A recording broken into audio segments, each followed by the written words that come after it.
Помимо традиционного красочного представления, гостям и жителям столицы показали выставку инноваций. Сейчас мы вам покажем, что это было.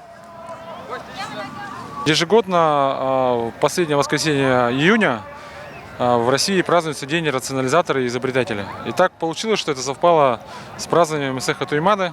И мы уже благодаря поддержке мэрии города нам выделено место для того, чтобы мы во время Месеха проводили вот эту выставку.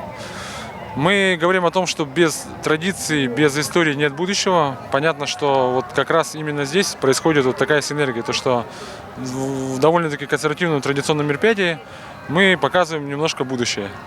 Вот, да, мы считаем, что население должно не стоять на месте, оно должно, помня ища традиции, идти вперед. И это основная такая просветительская задача выставки, чтобы жители ближайших районов, кто приехал, жители города, смотрели, а что же все-таки в технопарке такого придумывают. Наша компания давно участвует в таких выставках. Хотим поздравить жителей города и гостей столицы с праздником Месеха.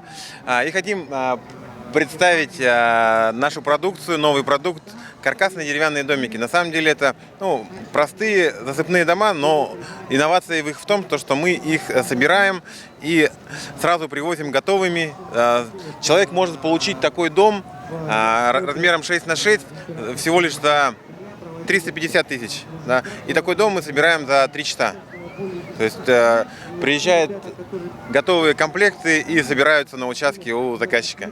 Инновация в том, что это быстро и очень доступно. Хоть на выставке и были представлены не все разработки, она в то же время получилась очень интересной и познавательной. Наше будущее на сегодняшнем Месехе.